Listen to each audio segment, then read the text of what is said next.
Continuando con nuestro programa, escribiendo la historia y la crónica de los pueblos, la historia de Colombia, seguimos hablando acerca de la vida aldeana. Las lentas retiradas del litoral es significativa. Los indios de la costa atlántica parece que nunca tuvieron una orientación manifiestamente marítima. No fueron grandes navegantes que hubieran emprendido largos viajes de exploración o de comercio, sino que más bien se limitaban a una navegación costanera y fluvial. En realidad, los aborígenes de este tiempo tenían pequeñas embarcaciones que se limitaban a estar circundando dentro de sus áreas de habitabilidad. Probablemente se podría decir que no estaban todavía en capacidad de construir grandes embarcaciones. Probablemente tenían temores de indagar o de viajar más lejos de donde habitaban. La posterior concentración en las orillas de las lagunas y de los grandes ríos llevó consigo una reorientación hacia el interior del territorio, sobre todo siguiendo los valles de Magdalena y del Cauca, y condujo así luego a un contacto con otras culturas de las selvas húmedas tropicales que probablemente estaban aún bastante relacionadas con los desarrollos de las ollas del Amazonas y del Orinoco. Es importante también destacar, mis queridos amigos, que dentro de esta etapa cultural lacustre y ribereña en las llanuras del Caribe son abundantes y se encuentran nuevamente desde el Golfo de Urabá hasta La Guajira y las ollas de los ríos Ranchería y César. Un yacimiento arqueológico importante que se encuentra en estos espacios de territorio son los de Momil, ubicado en la orilla oriental de la Ciénaga Grande, en el bajo río Sinú. La densa y muy profunda acumulación de desperdicios constituidos por cerámica, piedra, hueso y conchas atestigua un largo periodo de ocupación humana dentro de este perímetro. Es decir, la presencia de antiguas aldeas situadas en las zonas planas entre el borde de la laguna y una cadena de leves colinas. Muchos vestigios culturales se encontraron en excavaciones donde exactamente se consiguieron alrededor de 300.000 fragmentos de cerámica, lo cual no deja duda que hubo una notable presencia de habitantes aborígenes dentro de estos territorios mencionados.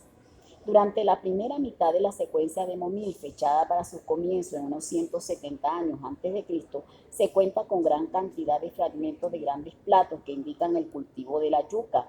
Una prueba adicional al respecto consiste en la multitud de pequeñas esquirlas o astillas puntiagudas de piedras muy duras, probablemente estaban incrustadas en las tablas que servían de rayo. Instrumentos que aún hoy pueden verse en muchos asentamientos indígenas, por ejemplo en Guainía o Baupés, y que son esencialmente en la preparación de las raíces.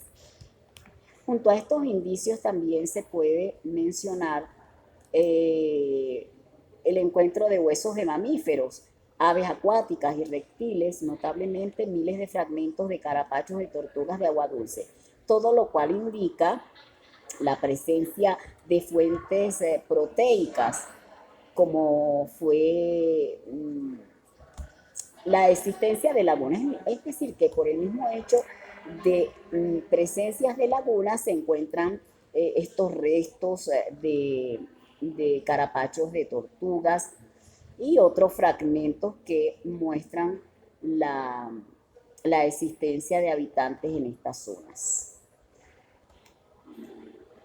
Ahora, es importante preguntarnos por qué el cultivo del maíz se introdujo en la llanura del Caribe en una fecha tan tardía o relativamente tardía. Parece que la contestación está en parte, por lo menos, en la suposición de que las necesidades nutricionales de los primitivos aldeanos se veían satisfechas con la combinación de tubérculos ricos en almidón y proteínas, más las grasas obtenidas en las faunas de los ríos y de las lagunas. En este caso, el maíz tal vez no constituía un alimento importante o especialmente deseable para esos momentos. Vemos que la yuca surge como primer